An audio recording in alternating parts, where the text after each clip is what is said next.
I thought I would do a couple of quick videos about the history of vaccines because I think it helps us understand the debate about COVID vaccines now and gives us context to know a little bit about the history of vaccines. So, the history of vaccines really starts with smallpox, and this is a picture of a young girl in Bangladesh with smallpox. And smallpox is a disease that most of us have never seen because it's been eradicated, declared eradicated from the world since about 1980. The last known case was in 1978. So this is essentially a disease that is now extinct from the world, largely because of vaccinations.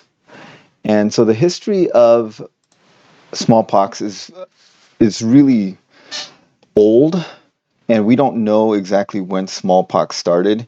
Some people think it started, 10,000 years ago. That's, of course, there's no written history then, so it's impossible to know.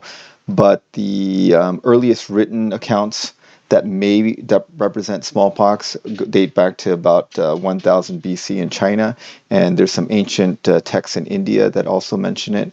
And some people believe that there are these pock marks on the face of Ramses V, his mummy, that shows what probably was a smallpox infection.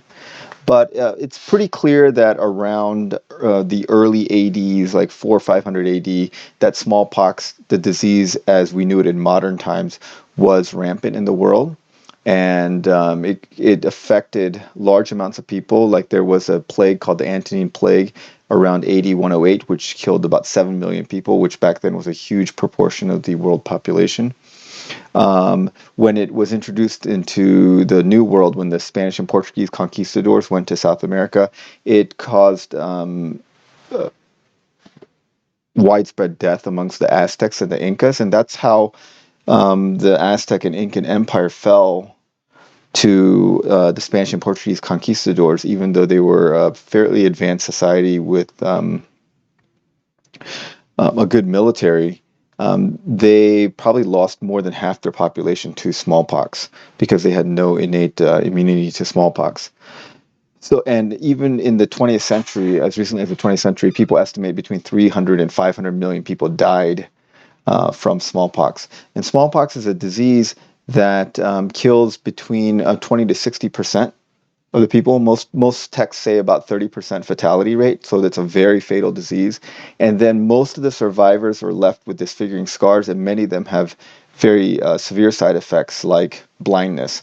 So 30% die, and of the ones that are remaining, many of them have disfiguring marks, and many of them have significant disability. So the virus is caused by a virus called variola. There's variola major and variola minor. Variola major causes the more severe form with a high fatality rate. Variola minor has a less severe disease with about a 1% fatality rate. But anyway, this was a very serious disease. It was with us for thousands of years. And there was no way to control it. Because of that, many civilizations thought of ways to try to prevent people from getting infected by smallpox because it was such a devastating disease.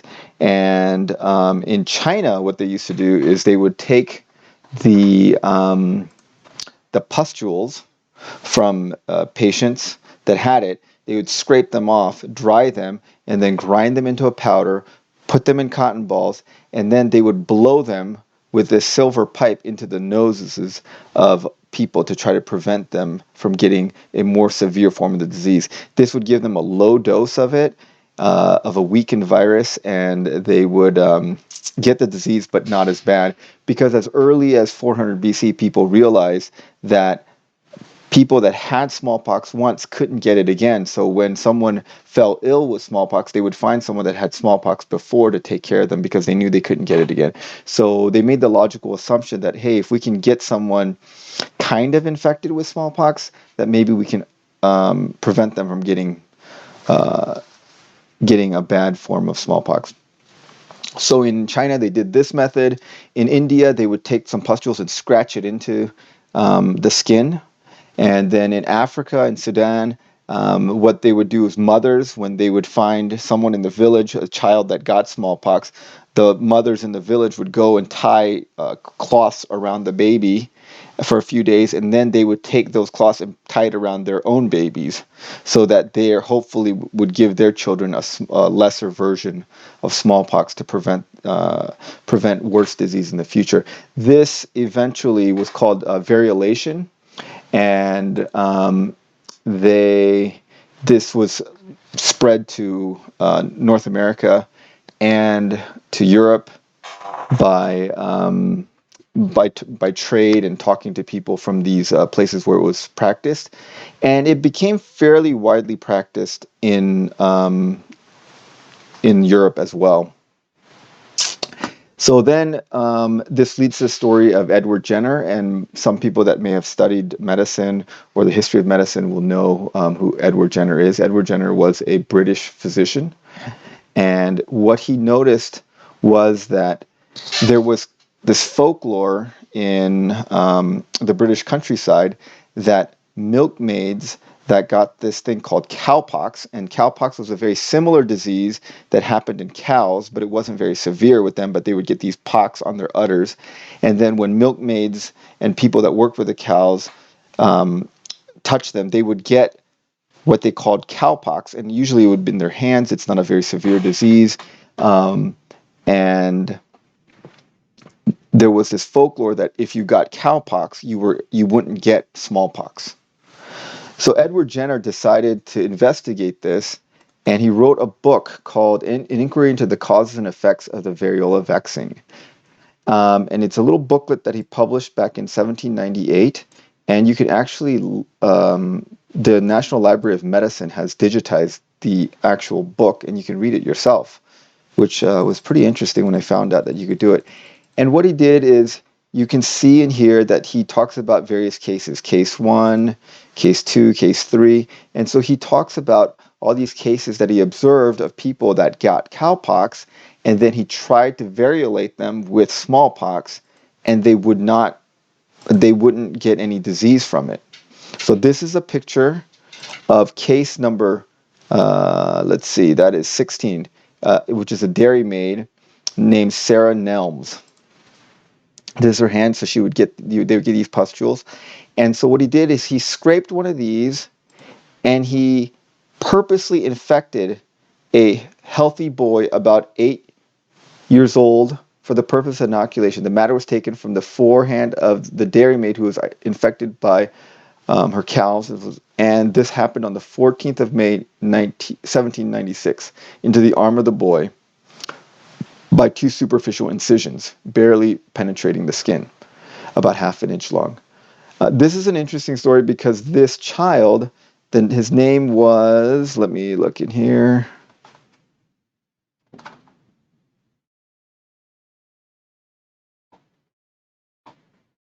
Okay, this boy's name was,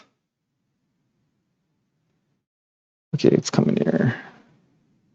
He's an 8-year-old boy, and he was actually the son of his gardener. Okay, yeah, 8-year-old James Phipps. But James Phipps was the son of Edward Jenner's gardener. And so this is obviously does not meet ethical standards of today's medical practice. Like, who knows if he got consent, or maybe the gardener was somewhat coerced by the position he was in to allow his son to do this. I don't know if there was informed consent. Who knows? Anyway, we were experimenting on a minor without consent, which is completely unethical by today's standards. But it was common practice back then for people to experiment on themselves and other people, and there weren't these standards. But that's just kind of an aside. But he infected this boy with the cowpox, and the boy developed cowpox and had some discomfort in his armpit and a mild fever. But then he got better, and then in July of that year, he inoculated that boy again, but this time with smallpox, and no disease developed. And then Edward Jenner concluded that it must have worked. And then he repeated this procedure on several other children. And then after he repeated the thing on several other children and it happened to work, he decided that, yeah, this infecting people with cowpox, which is a much less severe disease, protects them from smallpox. The reason this was better than the variolation technique of actually using smallpox was sometimes the people got actual really bad smallpox from that, and about 3 or 4% of the people that were variolated died of smallpox. So just imagine if we had a vaccine today that killed 3 to 4% of people. The COVID vaccine has been given to, I think the last number was 500 million people. So if that's the case, if 500 million people have gotten the COVID vaccine and had a 3% fatality rate, we would be looking at like 15 million people dying from a vaccine, which would be insane. And so a 3% fatality rate for a vaccination is just not acceptable. With cowpox, it was much safer, and there was no chance of giving someone actual smallpox with a cowpox vaccine. So anyways, he writes this paper, this booklet. He sends it to the medical authorities of the time. They were skeptical, as medical officials should be, but eventually it was accepted that this worked, and England made mandatory vaccination for smallpox a requirement. And this set up an uproar at that time from a small segment of the population. And this is a picture written, like a satire written at that time.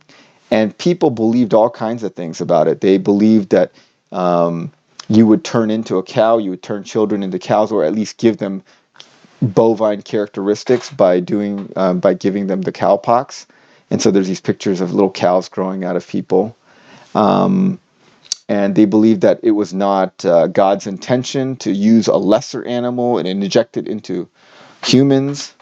Although, the cowpox is just the virus that they're injecting. It's not cow parts they were injecting. But, people were confused by that. And also, an interesting historical aside is the reason that this is called vaccine is that vacca is the Latin word for cow. So vaccination is because it's from cowpox is how it started. And then many years later, when Canada made vaccination mandatory for smallpox, there were many of the same types of complaints about the smallpox vaccine that we see today in terms of the COVID vaccine. So, they're talking about, people who are driven like dumb animals to the shambles to get the smallpox vaccine. Often it's said today, people are just sheep to get the vaccine, and then do not be alarmed by smallpox. It's not a big deal. Don't worry about it.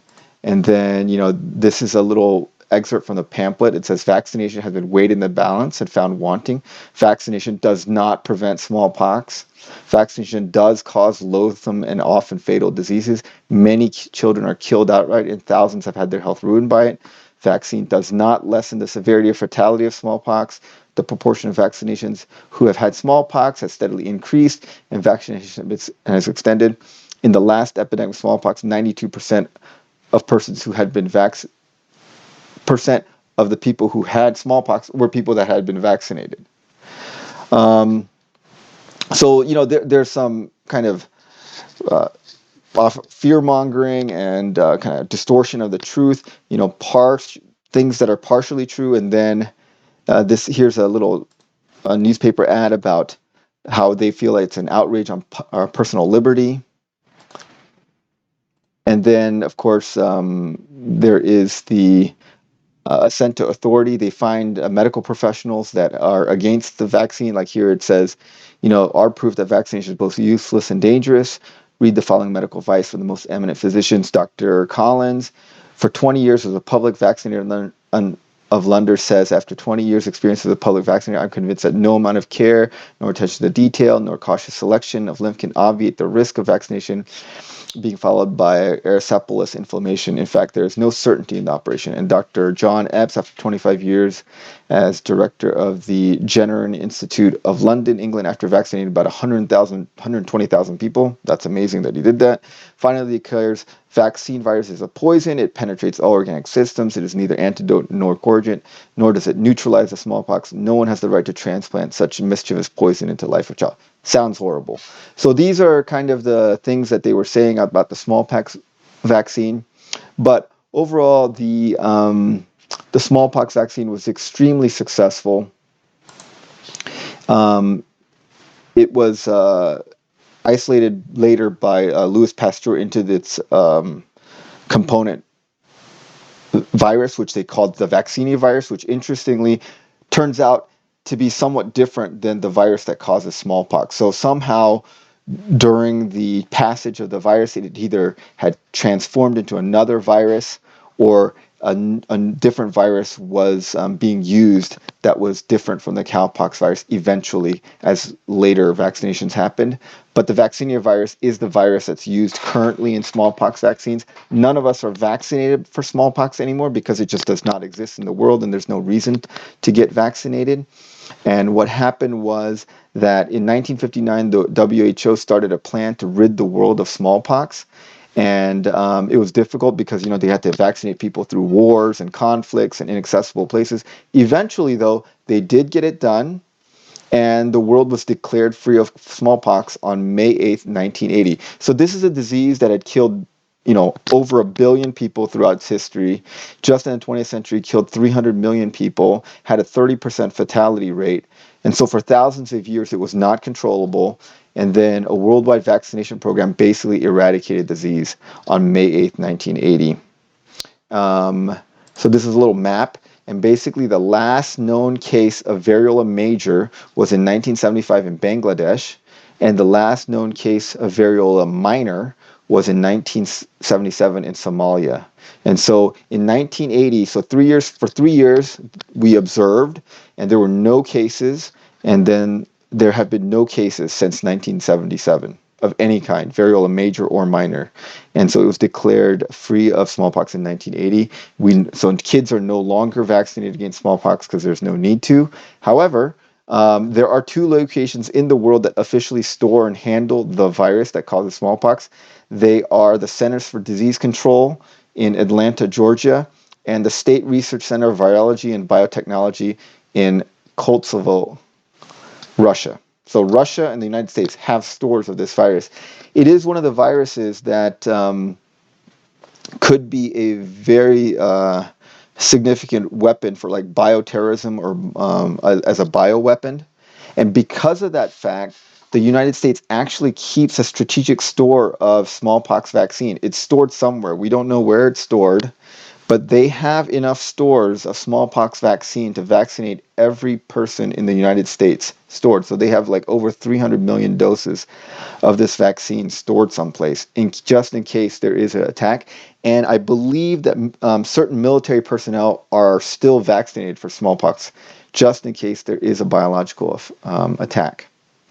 Now, the last thing I found out during research into this is that, as it turns out, Edward Jenner, who is the father of immunology and the father of vaccination, was not actually the first person to purposely infect people with cowpox as a protection against smallpox. There was a farmer in England named Benjamin Jesty who did it almost 20 years before Edward Jenner. He also knew or had heard the kind of folklore that cowpox prevents smallpox. And when there was a smallpox epidemic going through the countryside in England at that time, he purposely infected his family and his staff with cowpox, and they were protected from smallpox that went through their area. So that became kind of known amongst medical historians, and this was published in The Lancet in 2003, that Benjamin Jesty, a farmer, was actually the first person to vaccinate people against smallpox by using cowpox. But that doesn't take away from the work that Edward Jenner did. He's the one that basically wrote it down, did experiments, wrote a paper, and then promoted it and then made it known. Benjamin Jesty did it, but he was a farmer. He wasn't interested in letting it know. He just wanted to protect his family, and so it would have died with him, the knowledge, if someone didn't do it again and make it well known. But anyway, I thought it was a very fascinating story about how smallpox was the first disease that started the whole vaccination thing, and where the word vaccine comes from, and how they actually successfully eradicated the disease from the planet by vaccination. And as far as until now, this is the only disease that's ever been eradicated by vaccination.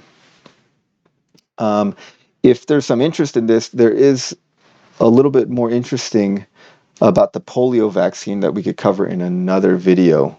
So if you're interested in that, let me know in the comments and I'll make a video about that. Thanks for watching.